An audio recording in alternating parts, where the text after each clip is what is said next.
भक्तों, संस्कार बोलना बतलाना भी है। आप अपने बच्चों को संस्कारवान बनाएं। याद रखना, बच्चों को बंटवारे में सोना चांदी मत देना।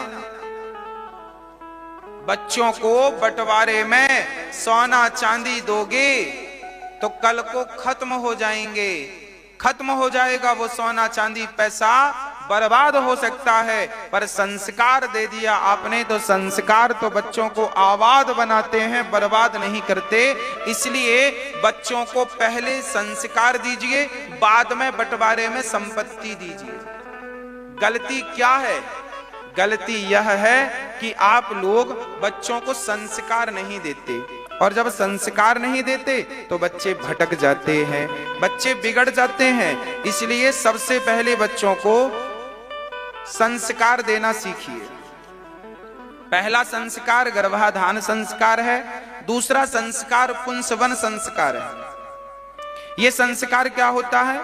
जब बालक गर्भ में 3 महीने का हो जाता है तब बच्चों को, तब उसकी माँ को विशेष रूप से भगवान का कीर्तन, भगवान की कथा सुनना चाहिए। भगवान की कथा सुने। जब बच्चा पेट में है तो कथा सुनो, कीर्तन सुनो, उससे बच्चे के भीतर संस्कार बनेंगे। प्रहलाद जी जब पेट में थे माँ कयाधु के, तभी तो गुरु नारद जी ने उन्हें कथा सुनाई और वही संस्कार बने रहे। इसलिए दूसरा संस्कार पुंसवन संस्कार है। तीसरा संस्कार सीमंतोन्नयन संस्कार। जब बालक 7 महीने का हो जाए तब माता पिता को विशेष रूप से ब्रह्मचर्य का पालन करना चाहिए। यह तीसरा संस्कार है, सीमंतोन्नयन संस्कार। ब्रह्मचर्य का पालन करना चाहिए, माता पिता ब्रह्मचारी बने, भोगी ना बने। चौथा संस्कार है जात कर्म संस्कार। ये जात कर्म संस्कार कब? जब बच्चा पैदा होता है तो बच्चे के भीतर बहुत सारे दोष होते हैं। तब क्या करते हैं? बच्चे को घी और शहद थोड़ी थोड़ी 2 बूंद घी 1 बूंद शहद चटाने का विधान है ना। दोष दूर होते हैं, जिसे जात कर्म संस्कार कहते हैं। बच्चे को स्नान कराना, नरा भेदन करना, है ना, ये सब उसी संस्कार के अंतर्गत होते हैं। वो ताई आती है और वो बच्चे को स्नान कराती है। अब तो डॉक्टर ही सब करा देते हैं, पहले गांव में आते थे और सब व्यवस्थाएं होती थी। 5वां संस्कार है नामकरण संस्कार, जो कि ठाकुर जी का अब हो रहा है। 5वां संस्कार है नामकरण। बच्चों का नाम कैसा होना चाहिए? भगवान के दास हो ऐसा नाम हो, भगवान से मिलता जुलता नाम, ताकि हम जान अनजाने में भगवान का ही नाम पुकारें। आपके बच्चे का नाम गोविंद है तो लो आप बुला रहे हो गोविंद को, पर भगवान की स्मृति हो रही है। 6वां संस्कार है निष्क्रमण संस्कार।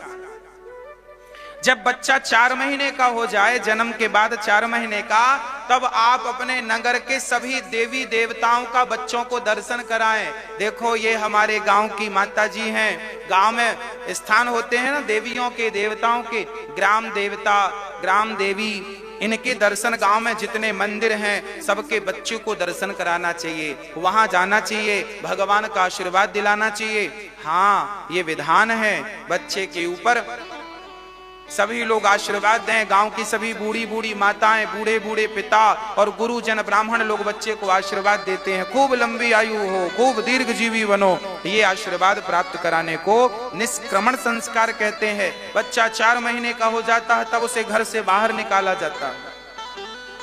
7वां संस्कार होता है अन्नप्राश संस्कार।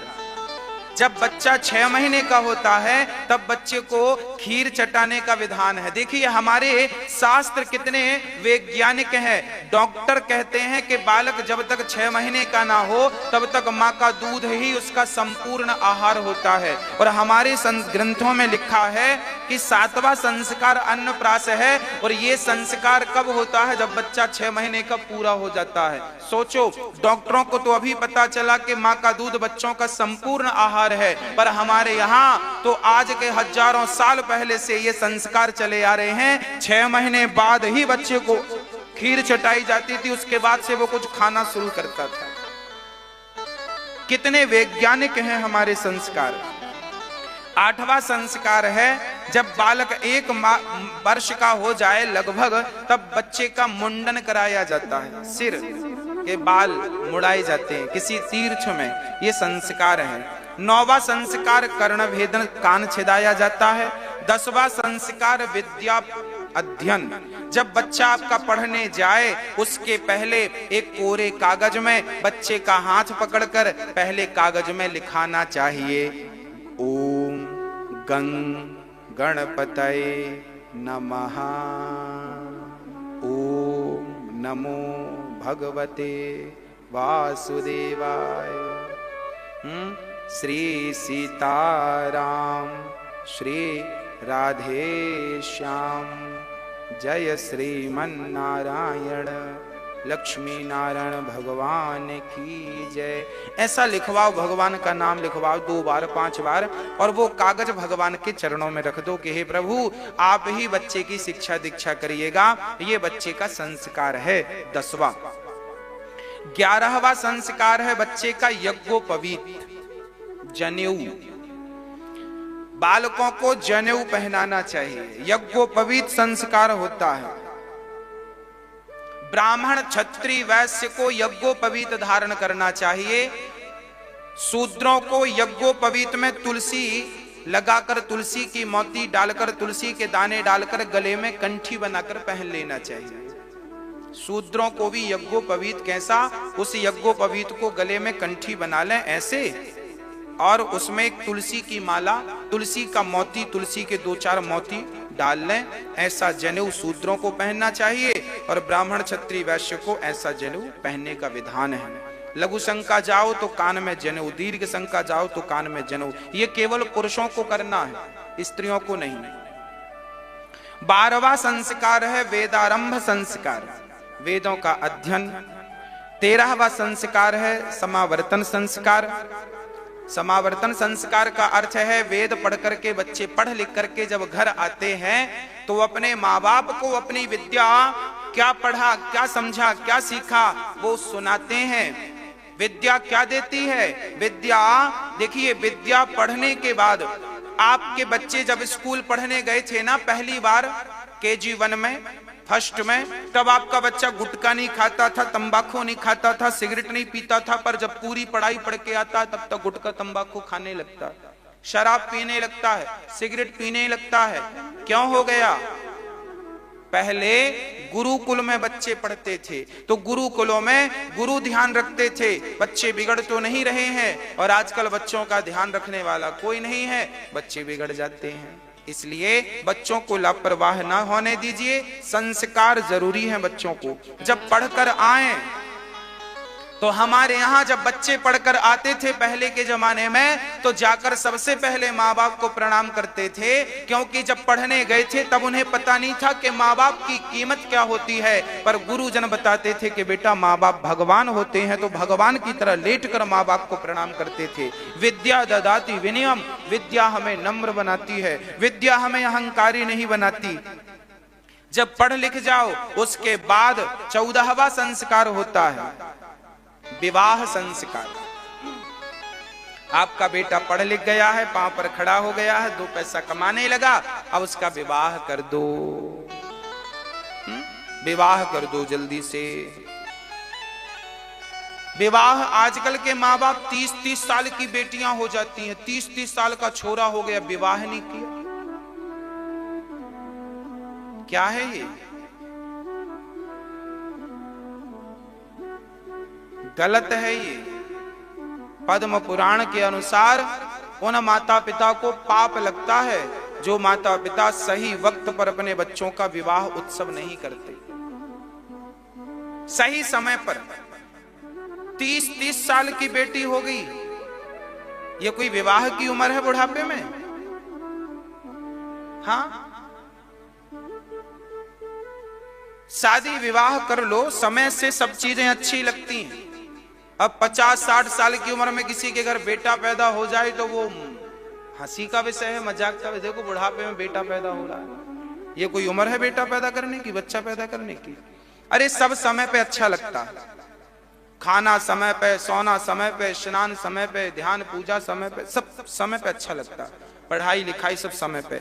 शादी विवाह समय पर करो। बेटी का विवाह 18 साल की हो जाए, चलो 20 साल की हो गई, 21 की हो गई, चलो 22 की हो गई, अब तो कर दो।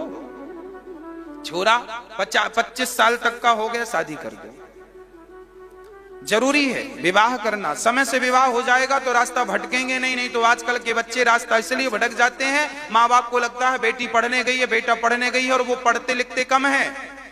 एक छोरी की मैं कथा, सत्य घटना सुना रहा हूं। एक लड़की पढ़ने माँ बाप के द्वारा बड़े शहर में चली गई।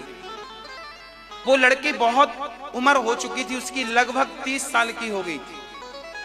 पढ़ने गई, उसे बनना था, अच्छे पद पे जाना था, पढ़ने गई, काफी साल रही बड़े शहर में। एक लड़के से उसे प्यार हो गया।